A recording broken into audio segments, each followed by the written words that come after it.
Welcome to Root and Rise, this space where we drop into the deeper, vaster, multi-dimensional rhythms that direct and govern life.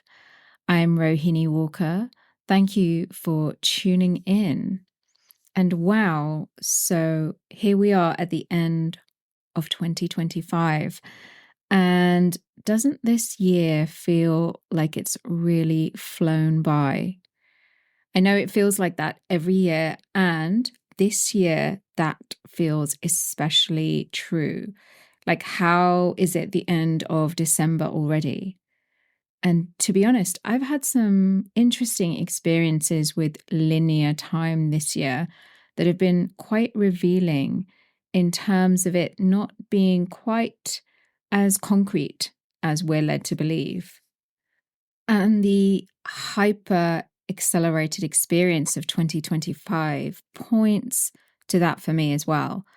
But if I was to say one thing that my experiments with time have shown me this year, is that the more I slow down and pause and breathe and attune to my own pace and suspend the belief that there isn't enough time, as well as release any misaligned doing, time seems to expand in response. It's like it exhales because I'm not trying to do everything and I'm not trying to fill up every moment with doing and with consuming information.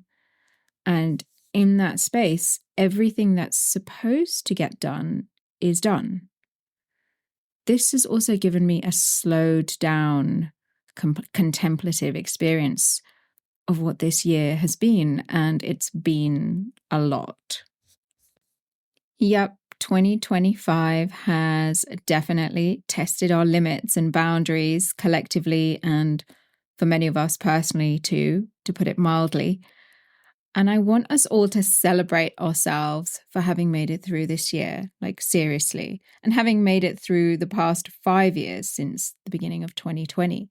Can we just take a moment to acknowledge all that this year has been, all that the past 5 years have been, and honor all the ways that we have risen to it, and also honor all the ways that we have not, likely because we didn't have the capacity to, and to let that be okay. Can we honor our full spectrum humanness for having lived through 2025? Because we have lived through it, and here we are on the threshold of a new unfolding.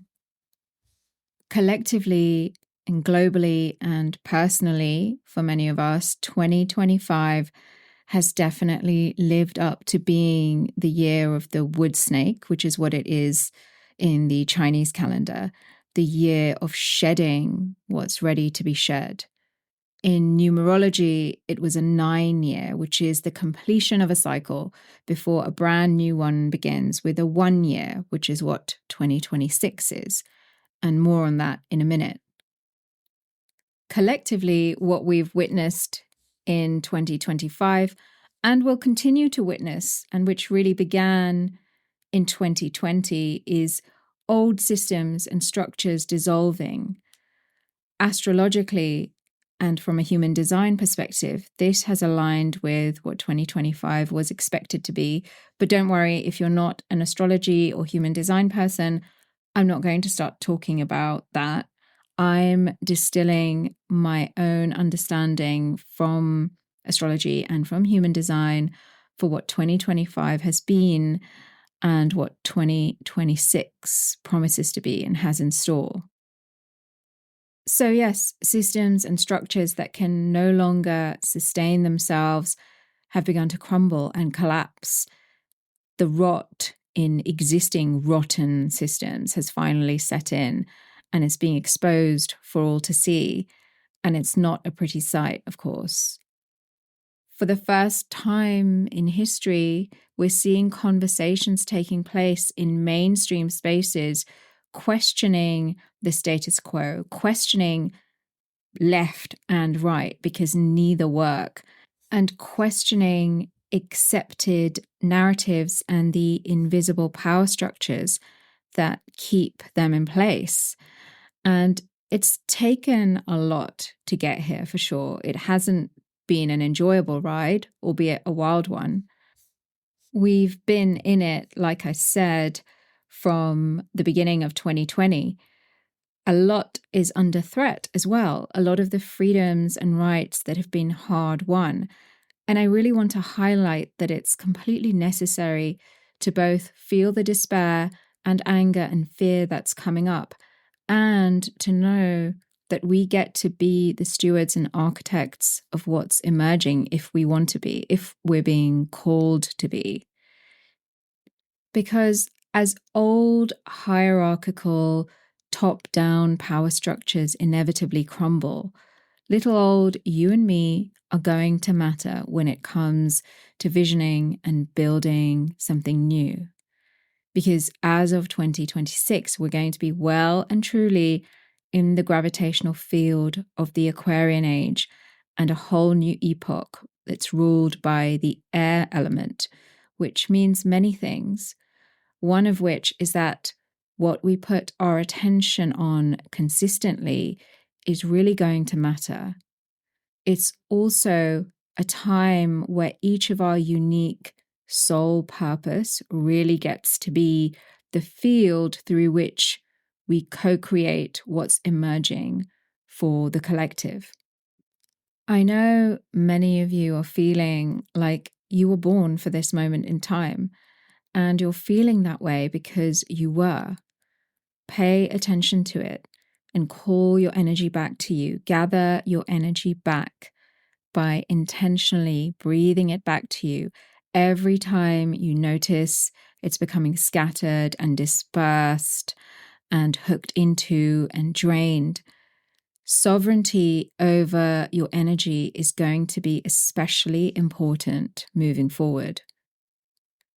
So, of course, what we're seeing now as old systems and structures are dying off are their final flailing grasps to hang out onto power, a rise in conservatism, a rise in moral absolutism, a rise in polarization.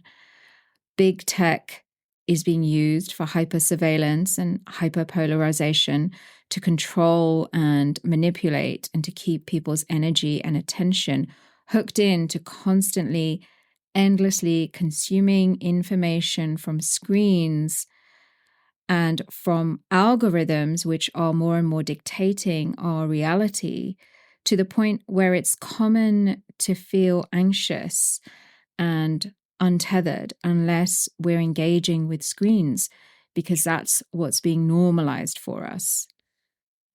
We're being trained to find our center in the screen and in consuming information from out there. And when we're doing that, we're disconnected from an unconscious of our true center within and of our inner authority. Because when we're rooted in our inner authority, we can't be controlled and manipulated. We have our own powers of critical thinking and discerned feeling and sensing and being able to be with nuance. We have all of those powers online. And I can't overstate the importance of this right now, especially if you're being called to step into co-creating new emergent systems that are not just another version of what came before, but something radically different. For me, 2025 has been many forms of shedding. And one of those has been stepping off online spaces that feel dissonant to my nervous system, that feel like my energy is being grabbed at and hooked into, because it is, and that leave me feeling drained and depleted. It's not healthy to engage with real-life human connections who make us feel this way, and the same goes for online spaces. So pay attention to how you're feeling and let that guide you instead of the shoulding voice that tells you that it's not possible to be a valid human in the world unless you're on Instagram or TikTok or Facebook. And is Facebook even still a thing? Or wherever, while your nervous system is pleading with you to stop it already.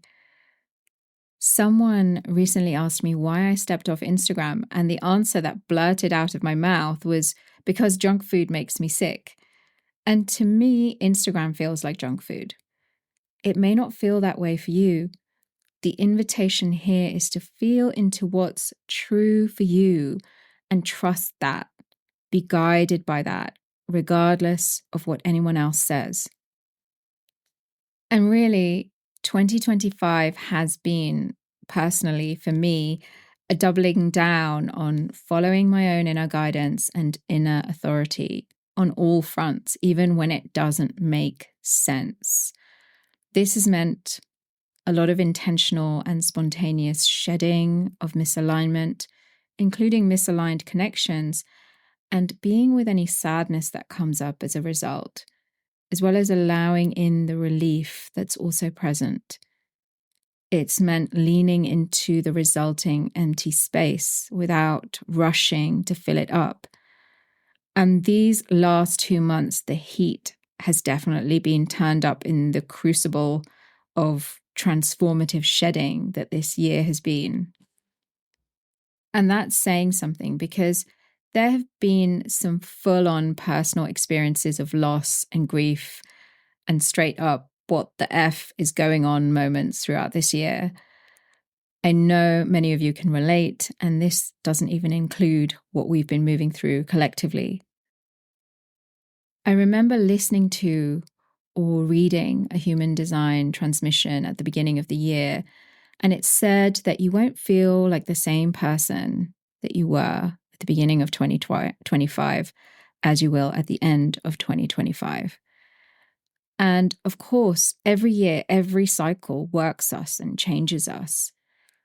This year, though, I'm remembering that, and I'm feeling the truth of it. I've sat in a lot of emptiness this year and allowed it to chisel away at me, not to make me different or more or better, but to chisel away at what was in the way of my essence. And I think for me, that's why I've had to step off spaces that require performance and hype and always being plugged in, and especially performing and commodifying my process, which erodes true intimacy with life, in my opinion. Periodically throughout this year, I've remembered what Michelangelo was supposed to have said about every block of stone having a statue inside it, and that it's the sculptor's task to discover it and liberate it. And that's what 2025 has felt like for me. And I'm still in that space for sure. Life, in all her wisdom, is still chiseling away. Let's take a moment to pause here and tune into what your process has felt like this year. How has the shedding and the completion of cycles shown up for you? It could be completely different to what I've just described as mine. Can you take a moment to acknowledge all the ways that this year has radically worked you? Do you feel different to who you were in January? And it doesn't matter if you don't. We are all moving through this pivotal time together, and life has been chiseling away at you too, regardless of whether you feel different.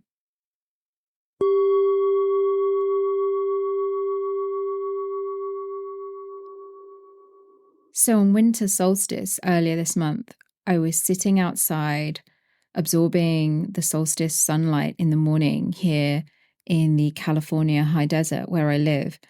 And I spontaneously dropped into a sort of remembering and reflecting of this year. It all passed before me in my awareness, and it felt so profound and so like I was being guided, even during the really heavy and challenging moments. and the times when I was in resistance to how life was showing up for me, and when I was being shown deeper unmet shadows. And right then, sitting in the winter solstice morning light, I was seeing it all from a newer, wider perspective. And my whole system opened up to receiving it all and celebrating myself for having moved through it all. And the message that came through is that we're all being prepared, which I knew intellectually, like that surface level mental knowing.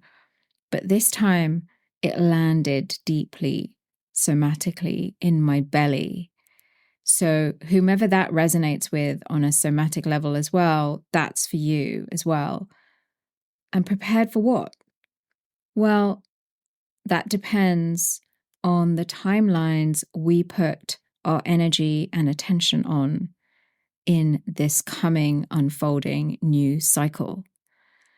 And any new creative cycle that's evolving beyond what came before begins in the space of our imagination and in our capacity to hold new possibilities.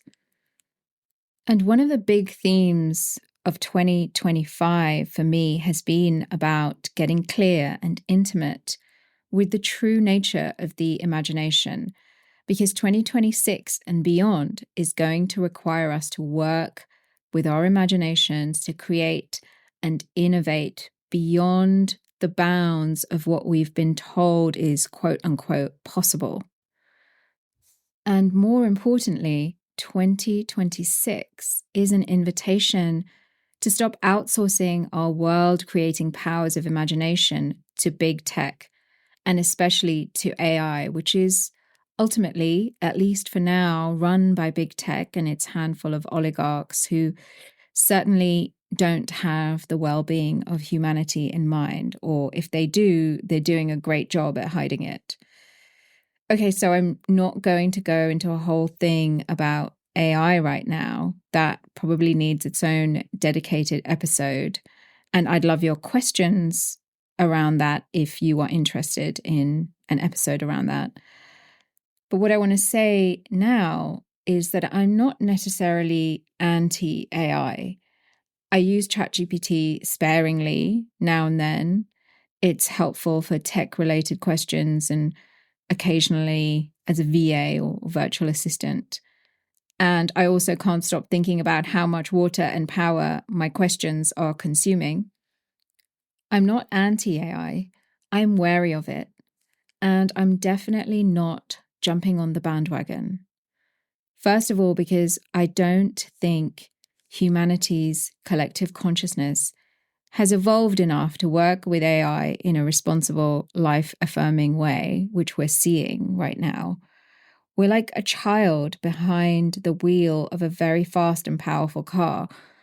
And there's more to say on that, but I'll leave it there for now.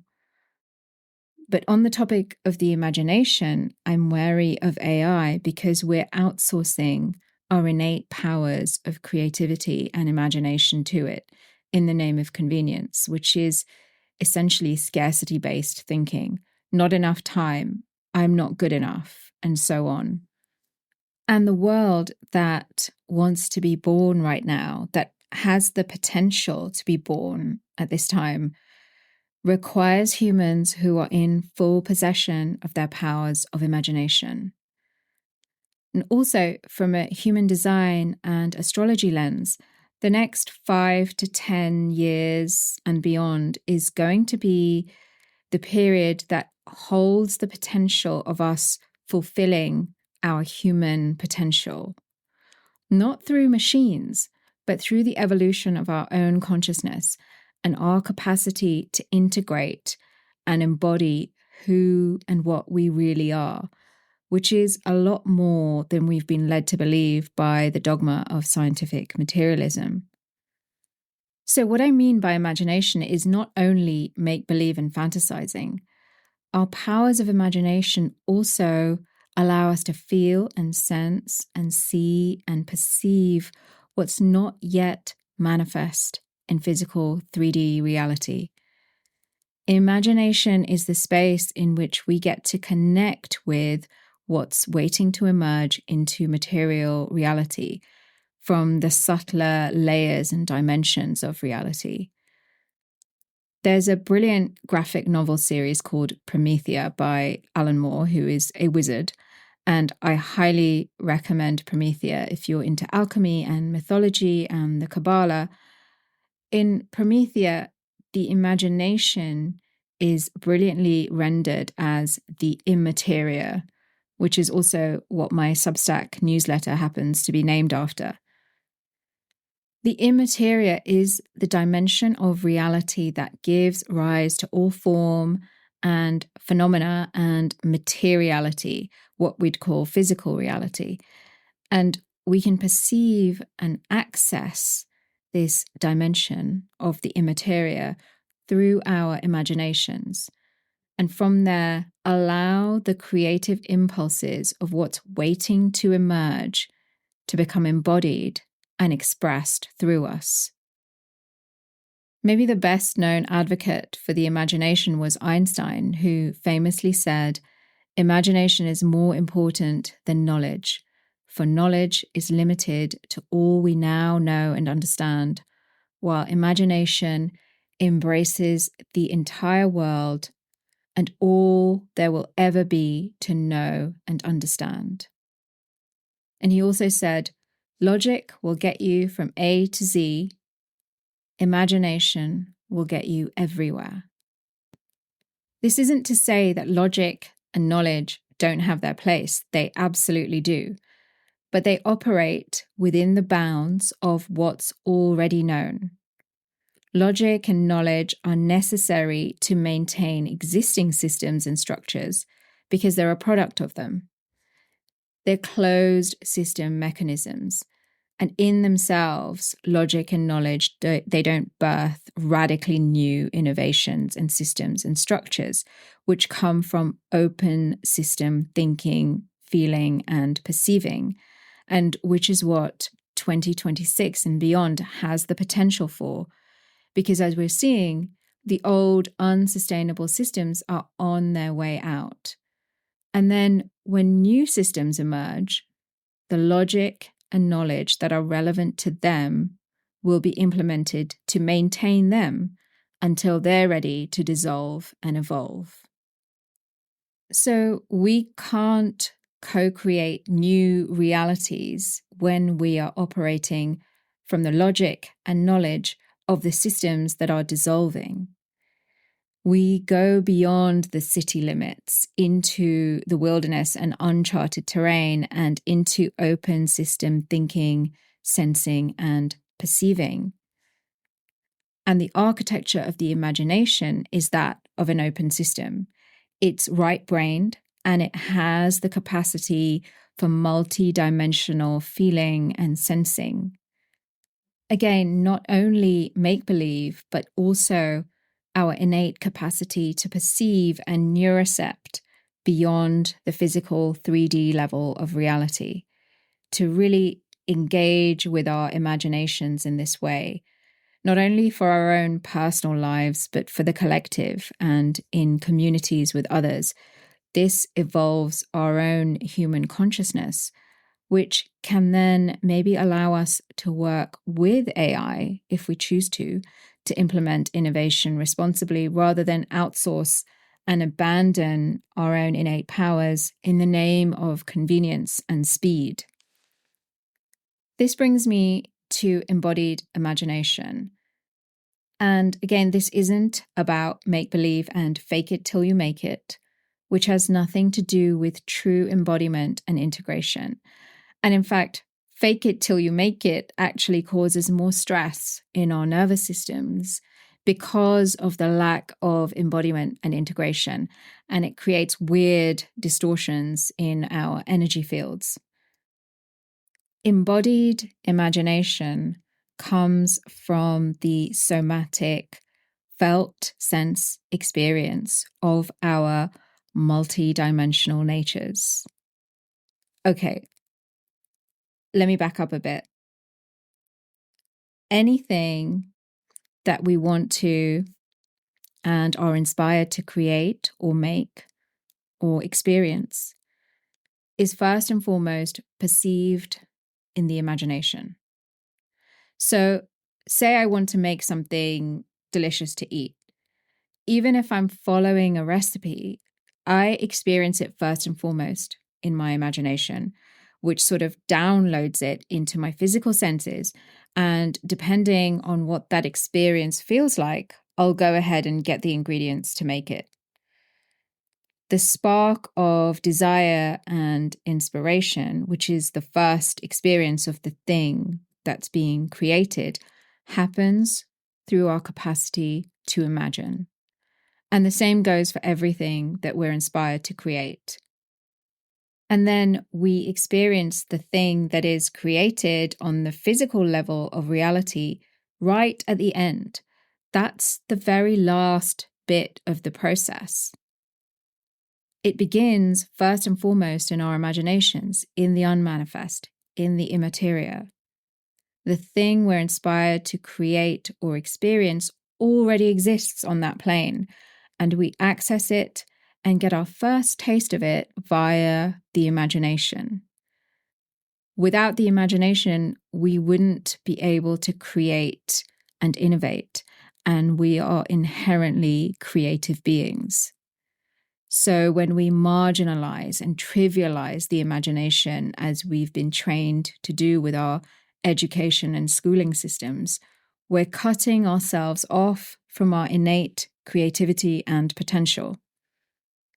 Okay, so back to embodied imagination, the capacity to somatically, physically feel and sense what we're connecting with in and via our imaginations is embodied imagination in a nutshell.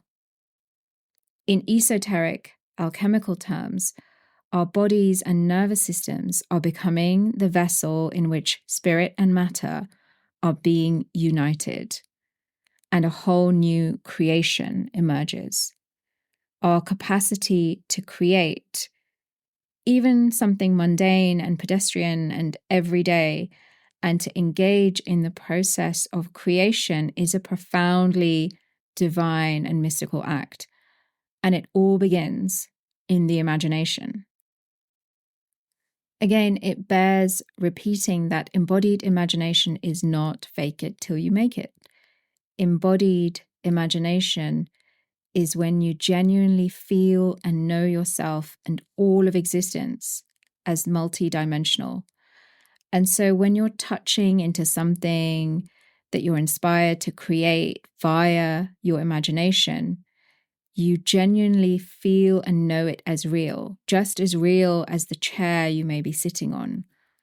Your understanding and experience of reality as multi-dimensional has expanded to go beyond the closed system constructs of scientific materialism that says that this physical 3D reality is all that there is.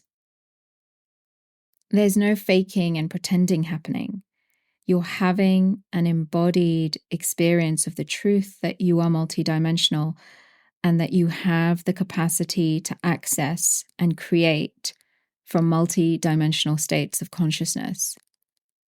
And it all happens via the imagination and through our bodies and nervous systems in collaboration. Okay, so if you're still here and with me after all this, I must be speaking your language.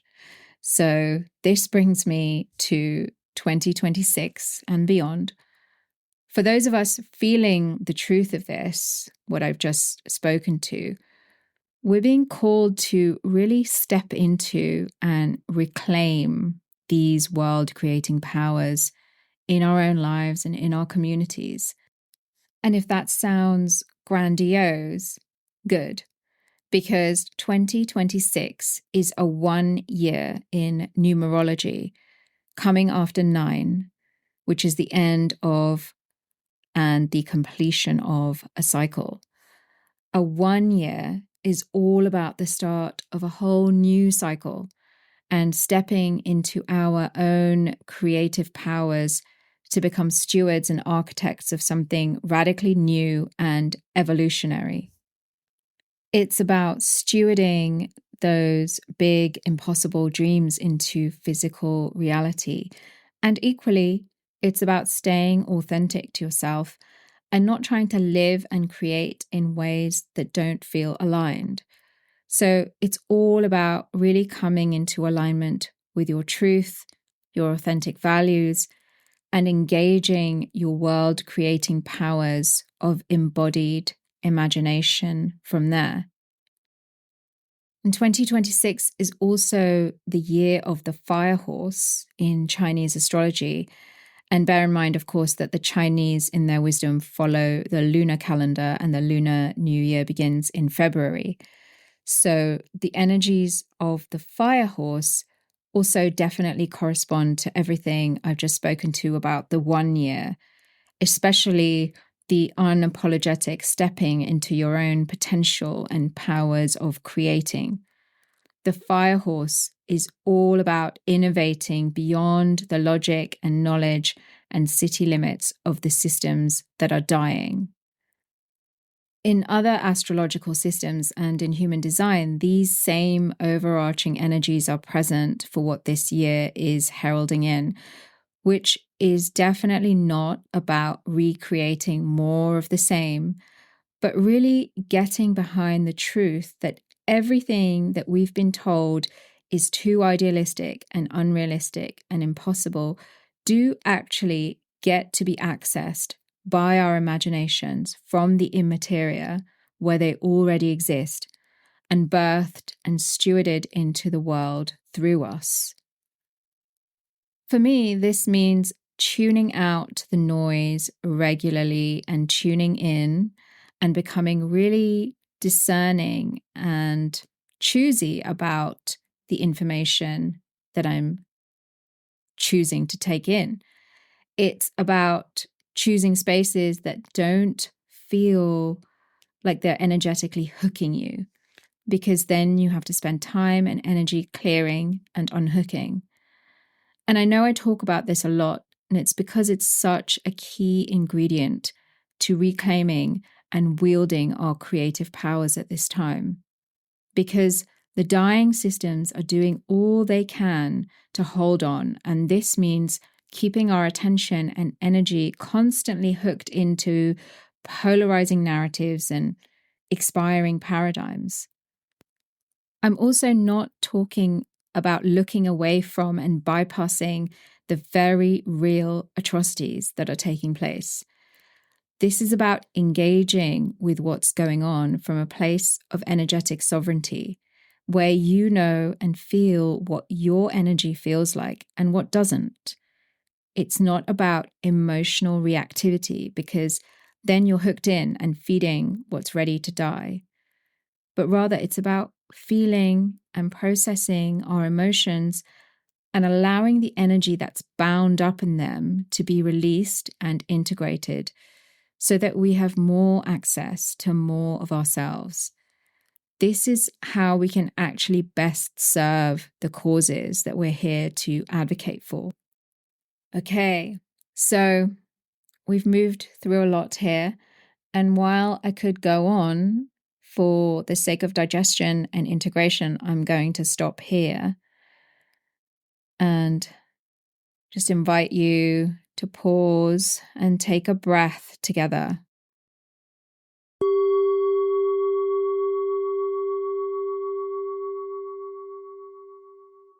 Let whatever resonated for you land in your system and in your body with an inhale.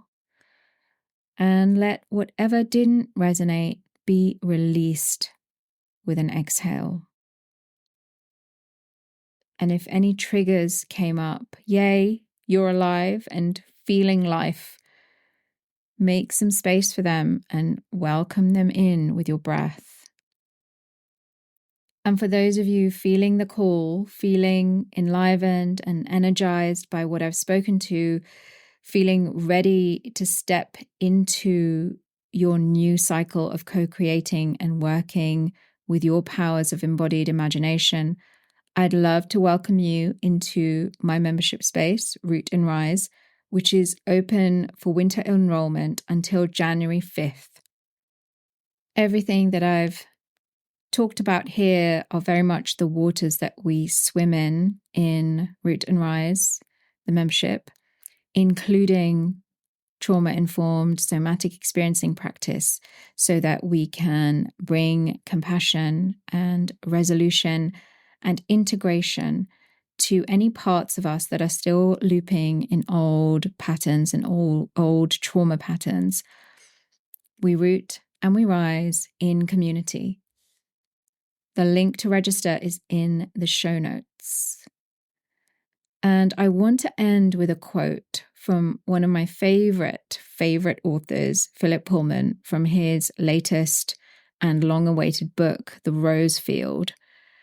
It's the finale to a 2-part trilogy that is very near and dear to my heart.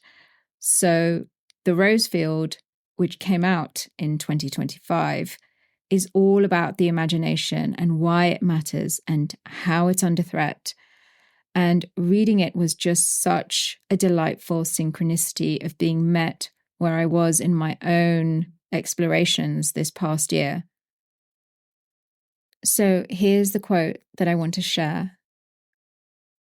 Without imagination, you never see the truth about anything. Without imagination, you think you see more truth, but in fact, you see less. And with that, thank you for listening, for being willing to take part in this conversation. After all that 2025 has been, may 2026 be your year of taking a bold step into your multidimensional human potential. Until next time.